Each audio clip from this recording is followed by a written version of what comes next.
Question 8. Now this question needs you to think about it logically again. Looking at this, we find that there must be certain length and breadth that is the same throughout. For example, we know that this rectangle AB, this and H should have the same breadth as this rectangle. So how should we go about it? First, we find common lowest common factor. So in this case, it will be 10 times 1, 5 times 2. Basically, that's it. How about here? 8 times 1, 4 times 2. So, which is the common one? 1 and 2. Both can work. How about looking at this? We know the length should be the same. So, what are the possibilities? 15 times 1, 5 times 3. So, this and this are the same. So I kind of solved it. This has to be 3, 5, 5, 2, 4, 2. So what's this length? 4. How about this? 3. Find the area of X. 4 times 3 equals to 12.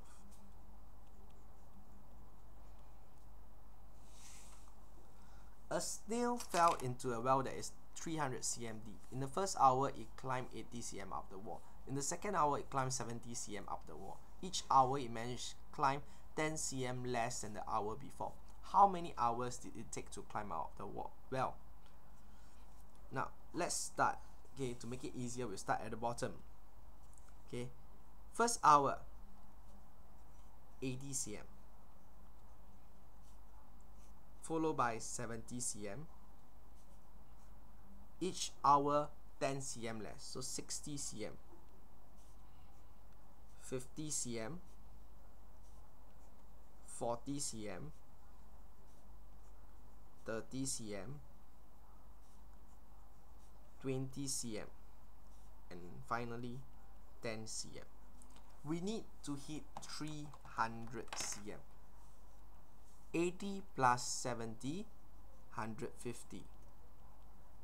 This is the total of everything. So 150 plus 60, 210 cm.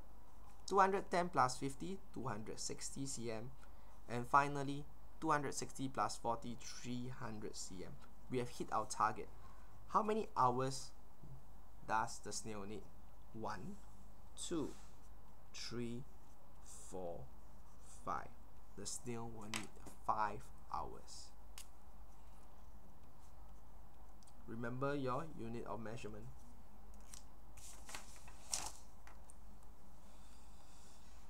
The diagram below shows tiling pattern. Each tile is a square of side 1 cm.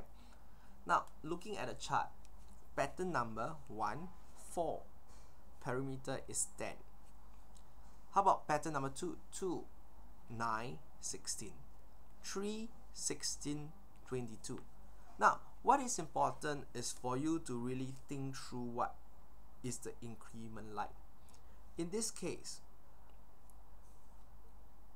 4 becomes 9, the difference is 5.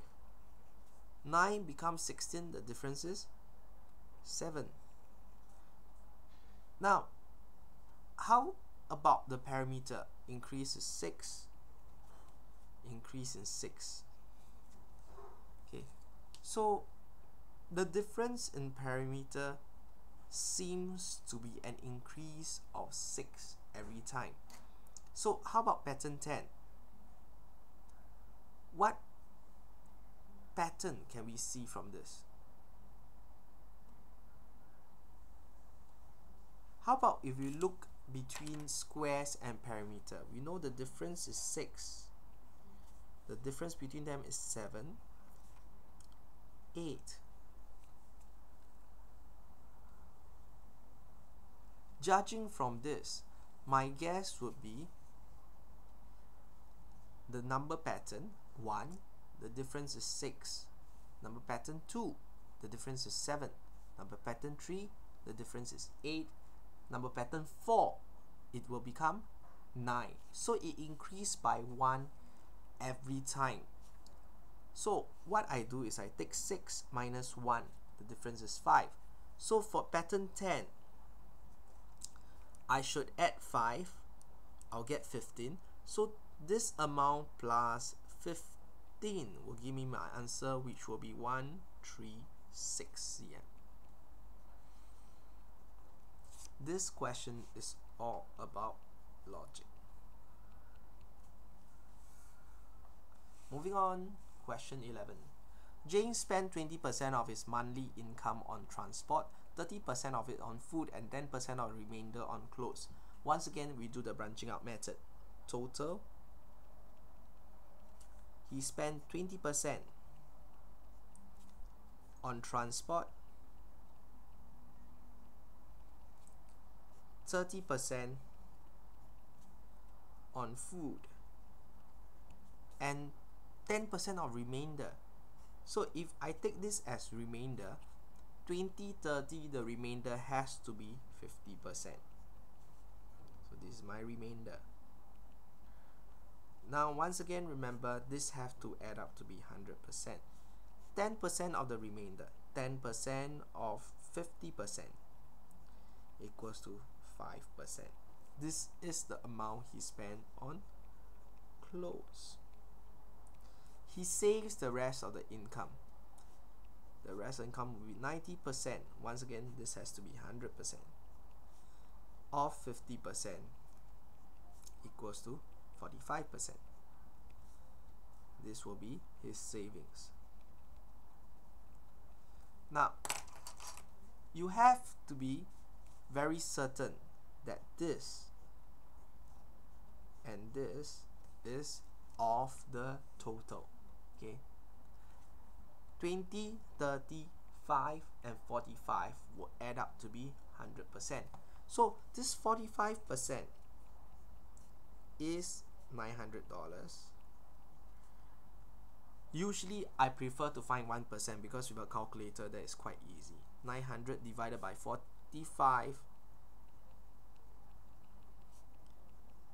equals to $20.